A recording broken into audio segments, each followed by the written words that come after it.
¿Qué tal, compañeros? Mi nombre es Fernán Arias Casarín y hoy les voy a presentar la norma oficial mexicana 230 SSA1 2002, la cual nos habla de la salud ambiental, agua para uso y consumo humano, requisitos sanitarios que se deben cumplir en los sistemas de abastecimiento públicos privados durante el manejo del agua y procedimientos sanitarios para el muestreo.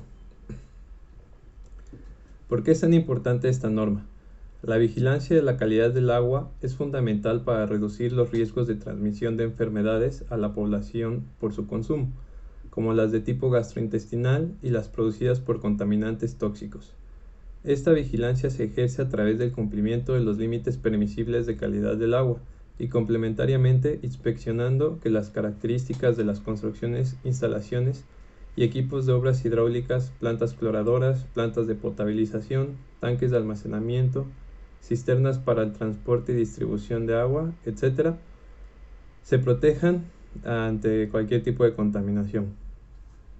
El resultado de la verificación e inspección de las características mencionadas se evalúan comparando las condiciones que se presentan en los sistemas de abastecimiento con los requisitos que permiten preservar la calidad del agua.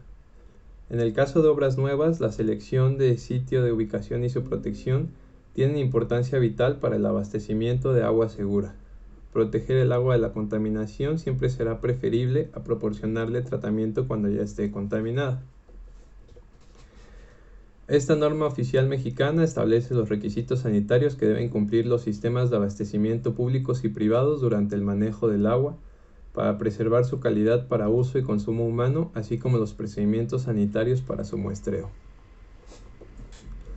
Como bien, esta norma nos muestra especificaciones para distintos tipos de instalaciones. En este caso podemos ver las especificaciones que se necesitan para los pozos. Nos dice que debe contar con la protección sanitaria siguiente. Va a ser el tamaño de ADM y contra ADM, que estos son los tubos que evitan los derrumbes de las paredes del pozo y las infiltraciones de aguas superficiales que contaminen el acuífero. De igual manera nos especifica el tipo de brocal y la plantilla, que ambas van a depender siempre del diseño del pozo. En el caso de la plantilla nos dice que esta tiene que tener una pendiente del 2%. Para sistemas de abastecimiento de agua público o privado, los cuales pueden ser las obras de captación, tanques de almacenamiento, regulación, plantas potabilizadoras y estaciones de bombeo, deben protegerse mediante cercas de malla de alambre o muros que impidan la introducción de desechos y el paso de animales. La obra de captación debe mantenerse libre de malezas permanentemente. Debe protegerse con bardas y puertas con cerraduras, candados o sistemas de seguridad. Deben protegerse de contaminación exterior debido a escurrimientos o infiltraciones de agua. Las áreas interiores deben mantenerse siempre aseadas.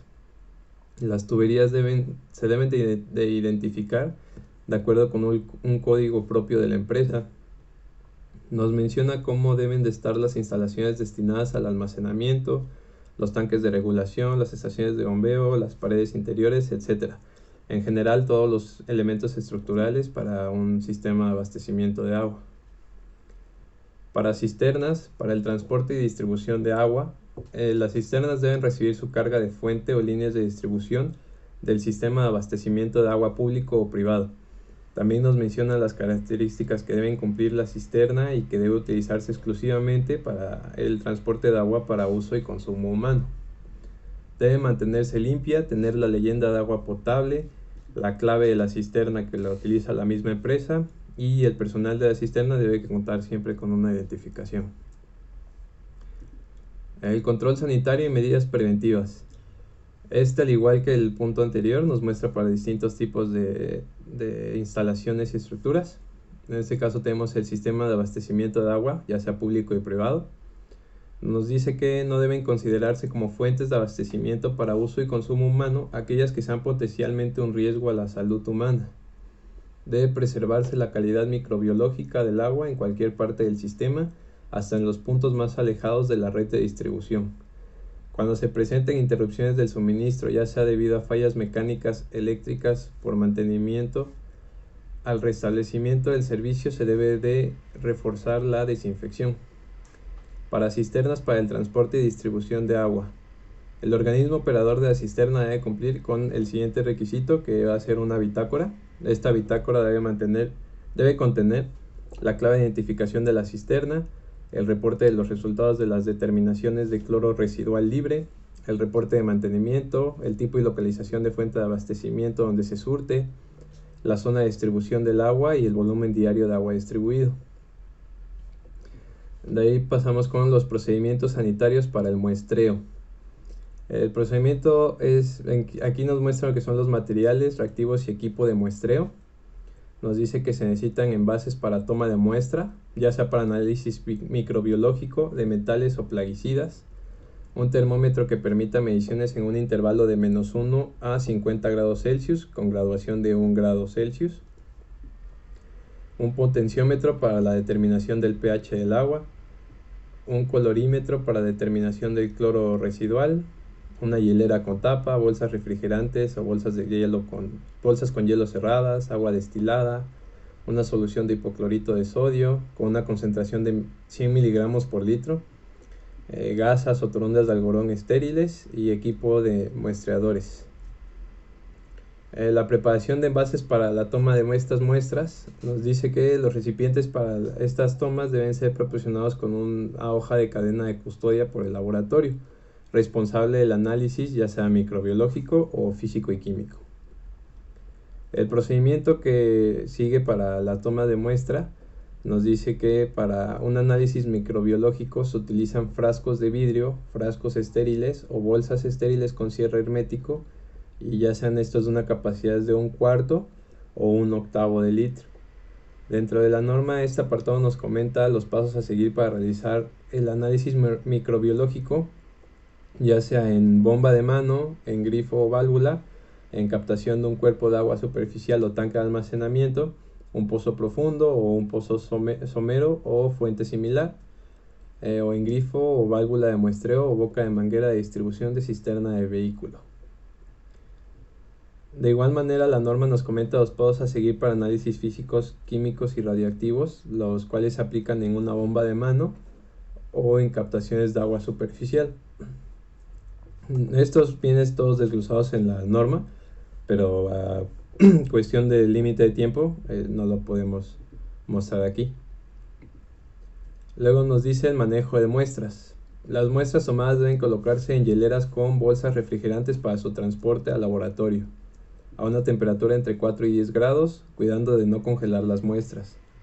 El periodo máximo que debe transcurrir entre la toma de muestra y el inicio del análisis es para análisis microbiológicos en óptimas condiciones de preservación y transporte hasta 6 horas, y para análisis físicos, químicos y radioactivos el periodo depende de la preservación empleada.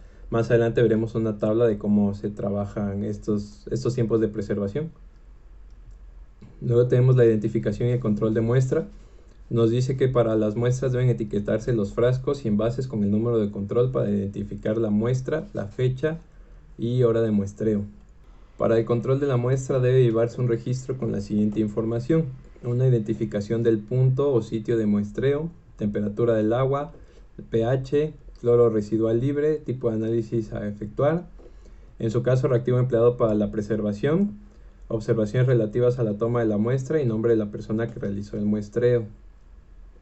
Luego tenemos la selección de puntos de muestreo, que es básicamente el lugar donde tú vas a hacer esa muestra, y la selección debe considerarse para cada sistema de abastecimiento en particular. Sin embargo, existen criterios que deben tomarse en cuenta, los cuales son que los puntos deben ser representativos de las diferentes fuentes de agua que abastecen el sistema.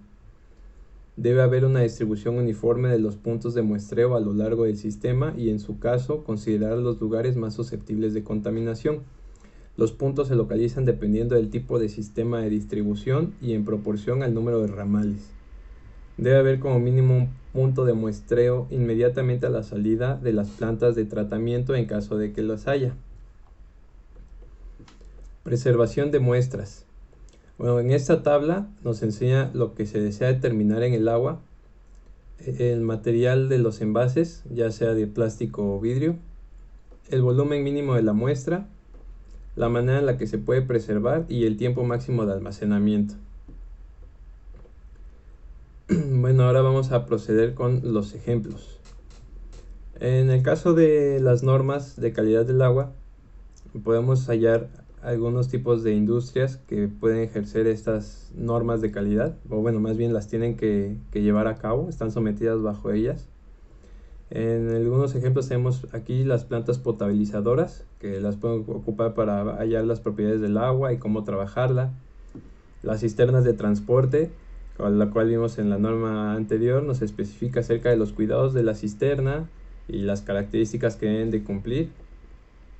En el caso de las industrias de alimentos y bebidas, que de igual manera utilizan estas normas para poder determinar las propiedades del agua potable que van a utilizar.